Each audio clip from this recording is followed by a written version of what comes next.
আকাশবাণী কলকাতা। স্থানীয় সংবাদ পড়ছি প্রবাল বন্দ্যোপাধ্যায়। এখনকার বিশেষ বিশেষ খবর। শারদীয়া দুর্গাপুজোর আজ মহাষ্টমী।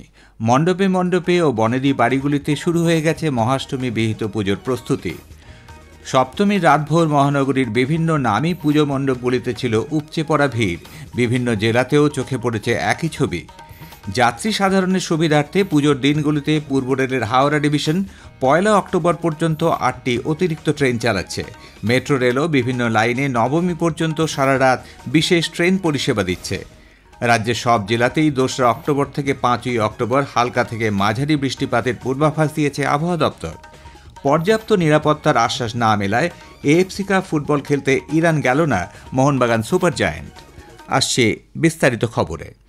আজ শারদীয়া দুর্গোৎসবের মহাষ্টমী। সকাল থেকেই দেবী দুর্গার কল্পারম্ভ ও অষ্টমী বিহিত পুজোর প্রস্তুতি শুরু হয়ে গেছে।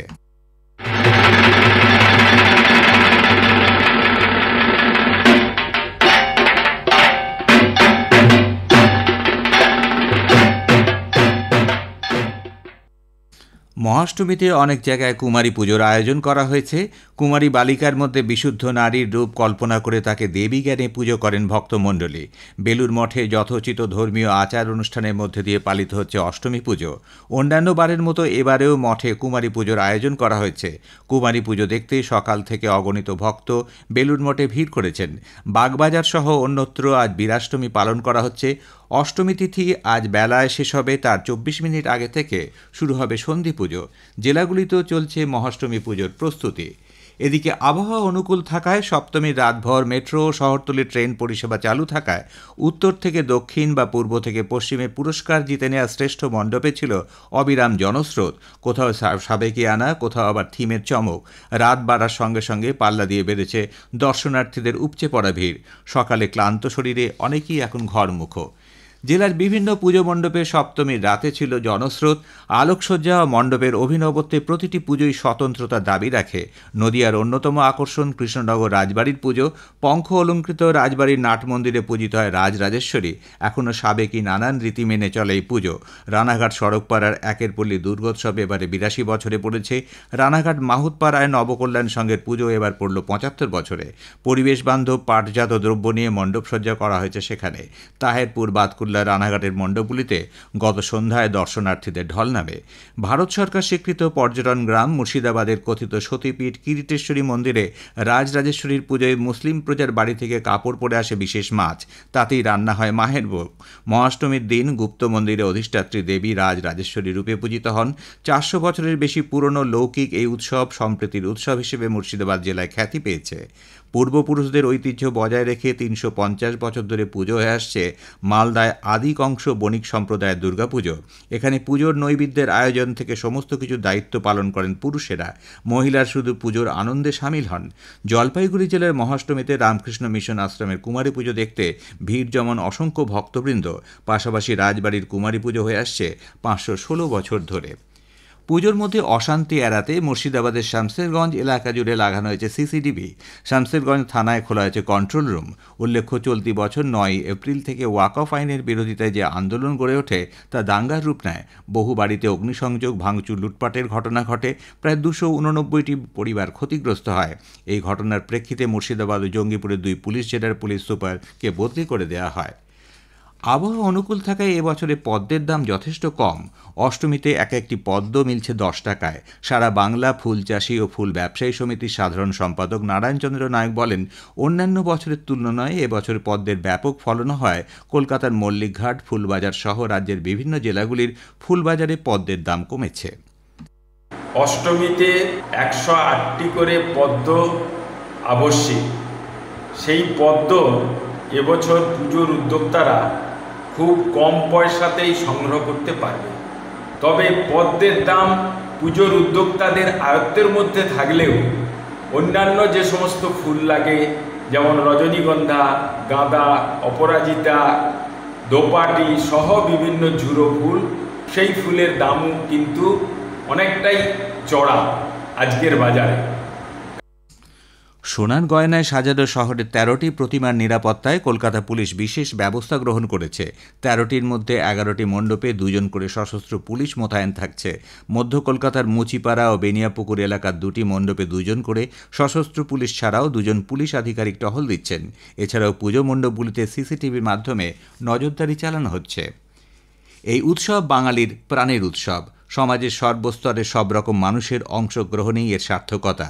পুজোর এই আলোর রোশনাই সকলের কাছে পৌঁছে দিতে সক্রিয় হয়েছেন আমাদেরই কয়েকজন সহনাগরিক। তাদের সম্মান জানাতে আজকের এই প্রতিবেদন। ঔপনিবেশিক যুগের কালিমালিপ্ত অধ্যায় পেরিয়ে কারাগার আজ পরিণত হয়েছে সংশোধনাগারে। অপরাধীকে আত্মবিশ্লেষণের সুযোগ দেওয়ার পাশাপাশি তাকে নতুন এক জীবনে উত্তরণের সুযোগ করে দেওয়াই আজ সংশোধনাগারের উদ্দেশ্য। শুধু পুজোর আনন্দ আবাসিকদের কাছে পৌঁছে দেওয়াই নয়, কলকাতার দমদম কেন্দ্রীয় সংশোধনাগার কর্তৃপক্ষ এবার পুজোয় তাদের সুযোগ করে দিয়েছেন নিজের হাতে মণ্ডপ গড়ে তুলে থিমের পুজোয় সবার নজর কেড়ে নিতে। কেন্দ্রীয় সংশোধনাগারের সুপারিনটেন্ডেন্ট সুপ্রকাশ রায় জানালেন, এবারের পুজোয় তাদের মণ্ডপে ফিরিয়ে আনা হয়েছে অতীতের ব্রিটিশ শাসনকালে জেলের রূপটিকে। জেল থেকে সংশোধনাগারে রূপান্তরে দীর্ঘ অধ্যায়কে ফুটিয়ে তোলা হয়েছে থিমের মাধ্যমে।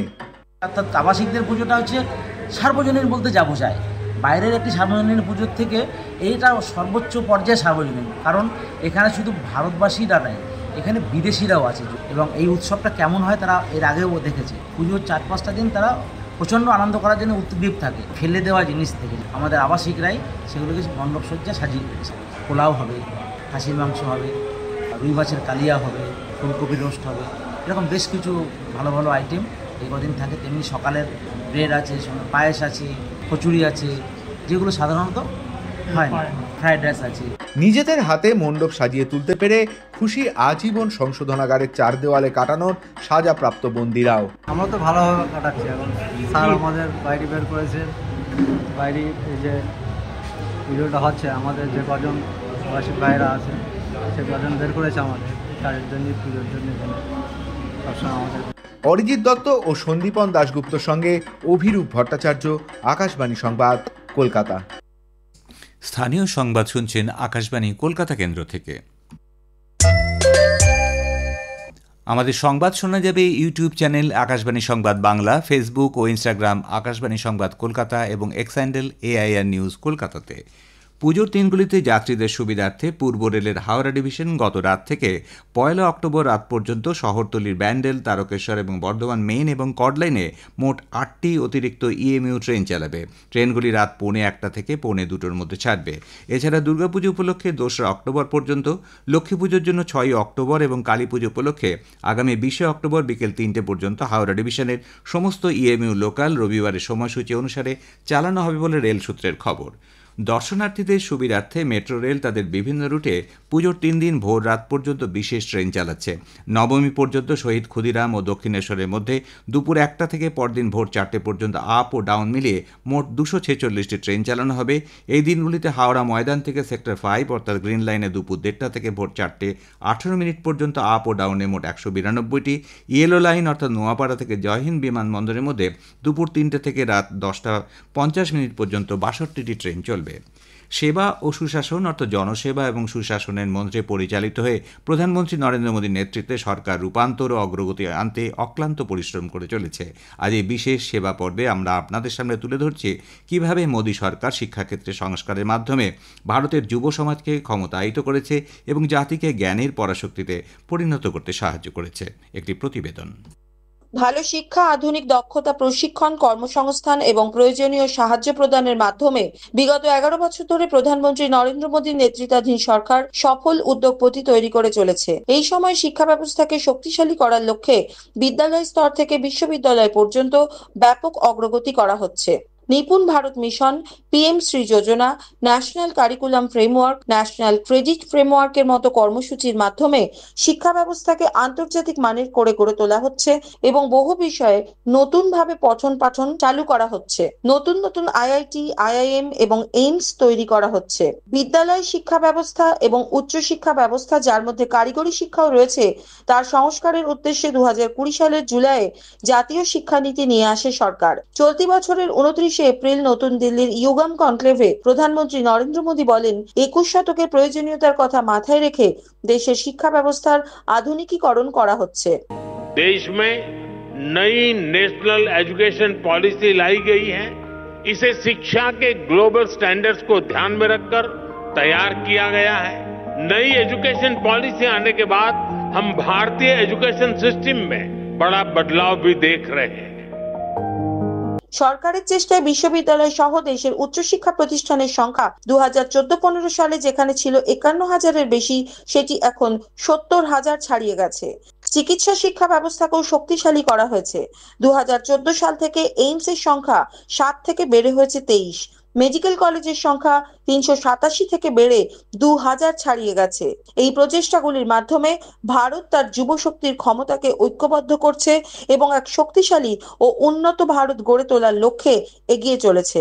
কাশফিন নাহার, আকাশবাণী সংবাদ, কলকাতা। পর্যাপ্ত নিরাপত্তার আশ্বাস না মেলায় এএফসি কাপ ফুটবল খেলতে ইরান গেল না মোহনবাগান সুপার জায়ান্ট। আজ এই মোহনবাগান সুপার জায়ান্ট ও সেফায়ান এফসির বিরুদ্ধে এশিয়ান চ্যাম্পিয়ন্স লিগ 2 এর ম্যাচটি অনুষ্ঠিত হওয়ার কথা ছিল। স্থানীয় সংবাদ শেষ হলো, এরপর খবর শুনুন সকাল 9:15 মিনিটে।